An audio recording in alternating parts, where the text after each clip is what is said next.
साल की तरह इस साल भी बिरसा नामक गांव में रंगोली प्रतियोगिता होने वाली थी।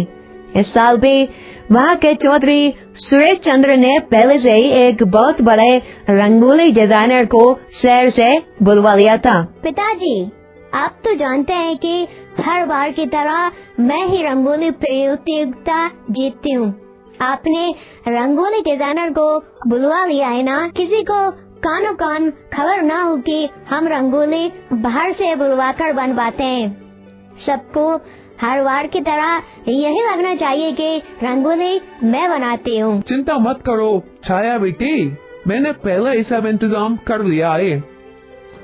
मैंने बहुत बढ़िया डिजाइनर को बुलवाया है जो हर बार की तरह बहुत सुंदर रंगोली हमारे आंगन में बनाएगा और हर बार एक तरह 50,000 का इनाम तुम ही जीत जाओगी।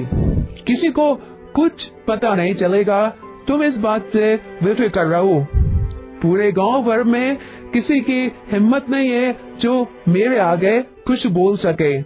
तुम निश्चिंत रहो बेटी। अगर कभी ऐसा हुआ कि खुद से ही सच्चाई सामने आ गई तब क्या होगा? आपने कभी एक बार भी छाया से कहा है कि वह खुद से रंगोली बनाना सीखे?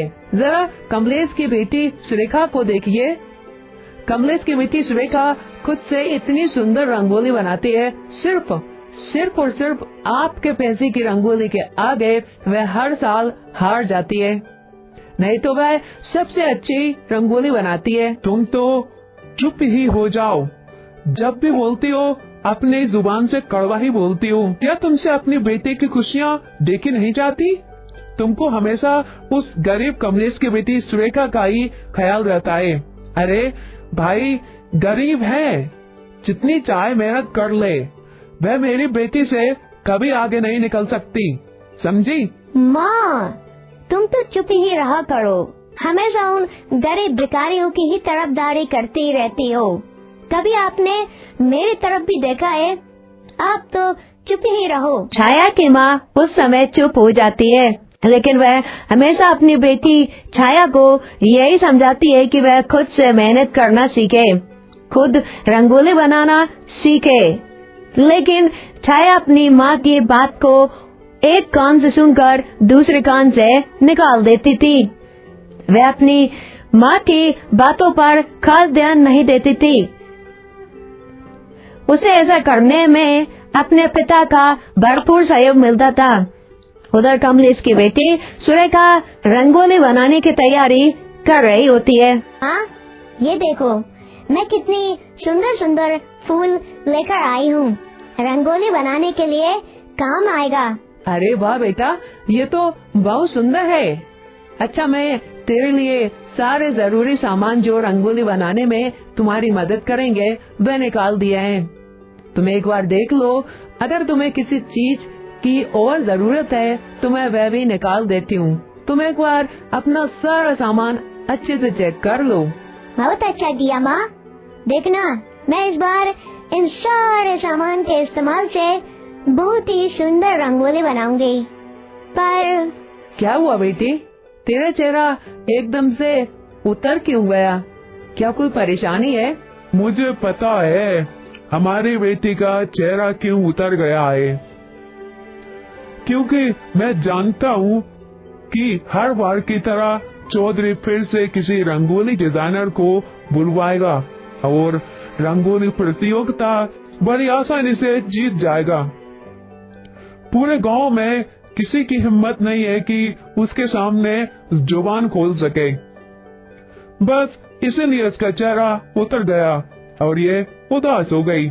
ऐसा मत कहो, समय को बदलते समय नहीं लगता। मैं अपने बेटे को कभी निराश नहीं होने दूंगी। मेरी बेटी पूरी मेहनत से रंगोली तैयार करेगी। ऊपर वाले ने अगर इसकी किस्मत में इस बार जीत लिखी होगी तो ये जरूर जीतेगी। मैं तो ईश्वर पर विश्वास रखती हूँ। उन्हें मेरी बेटी के मेहनत का फल देना ही होगा और वह जरूर देंगे। बेटी, तू एक काम कर, जा मंदिर के साफ सफाई कर ले। आज धनतेरस है, कल दिवाली है और दिवाली वाले दिन ही तो तुम्हारी रंगोली प्रतियोगिता होने वाली है। जा अच्छे से साफ सफाई कर ले, उसके बाद अपनी दिवाली की रंगोली प्रतियोगिता की अच्छे से तैयारी करना, ठीक है? ठीक है माँ, जैसा आप कहो। मैं मंदिर की सारी साफ सफाई कर लेती हूँ। सुरेखा मंदिर के साथ साफ सफाई करने लग जाती है। सुरेखा एक हाथ में लक्ष्मी जी और गणेश जी की प्रतिमा होती है। सुरेखा लक्ष्मी जी और गणेश जी से प्रार्थना करती है, हे प्रभु, एक दिन दीपावली पर रंगोली प्रतियोगिता होने वाली है। मैं पूरे लगन से रंगोली बनाऊंगी। बस आप मुझे आशीर्वाद देना कि मैं सब कुछ अच्छे से करूं। रंगोली प्रतियोगिता में मुझसे कोई भूल ना हो। सुरेखा बड़े ही कोमल मन से गणेश जी और लक्ष्मी जी की मूर्ति को साफ करती है और फिर प्रार्थना करती है। सच्चे भक्त की प्रार्थना भगवान तक जरूर पहुंचती है और उनकी मनोकामना पूरी जरूर होती है। बस हमें हमेशा ईश्वर पर विश्वास होना चाहिए। दिवाली के दिन आता है और सुरेखा अपने घर के सभी सामान से रंगोली तैयार करने लगती है। सभी सामान का इस्तेमाल करके सुरेखा अपने आंगन में बहुत ही सुंदर रंगोली बनाती है। वहीं दूसरी तरफ चौधरी साहब ने शहर से बुलवाए रंगोली डिजाइनर से रंगोली बनवा ली होती है। रंगोली बनने के बाद चौधरी साहब उस डिजाइनर को पैसे देकर वहाँ से भगा देते हैं और उनकी बेटी छाया रंगोली के पास बैठकर रंगोली बनाने का झूठ मूठ का नाटक करने लगती है कि जैसे मानो पूरी रंगोली उसने ही बनाई हो। लेकिन थोड़ी ही देर बाद अचानक से आंधी तूफान चलने लगता है और रंगोली पूरी बिखर जाती है। तभी छाया परेशान होती है और अपने पिताजी से बोलती है, पिताजी, ये सब क्या हो गया? ये रंगोली सब खराब हो गई। जज साहब आते ही होंगे रंगोली जांचने के लिए। अब मैं क्या करूं? मुझे तो रंगोली बनाना भी नहीं आता। अब कुछ नहीं हो सकता बेटी। वो देखो, हमारी सच्चाई सबके सामने आ गई। वो देखो, जज साहब इधर ही आ रहे हैं।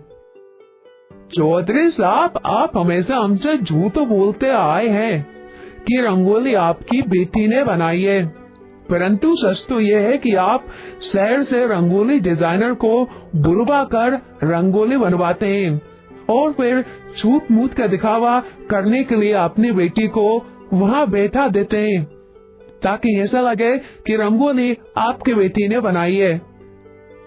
माफ कीजिए, पर इस साल का रंगोली का पुरस्कार मैं आपकी बेटी को नहीं दे सकता। इतना कहकर जज उधर कमलेश के घर जाता है और वहाँ पर सुंदर रंगोली देखता है तो वह बहुत ही प्रसन्न होता है।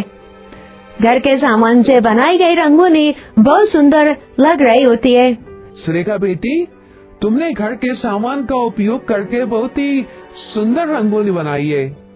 सच में इस रंगोली को देखकर मेरा मन एकदम प्रसन्न हो गया। इसलिए इस बार रंगोली प्रतियोगिता का इनाम तुम्हें जाता है। ये लो, इस प्रतियोगिता का इनाम पूरे 50,000 रूपए। सुरेखा इनाम पाकर बहुत खुश होती है और भगवान का धन्यवाद करती है। साथ ही सुरेखा के मम्मी पापा भी बहुत खुश होते हैं कि हालांकि उनकी बेटी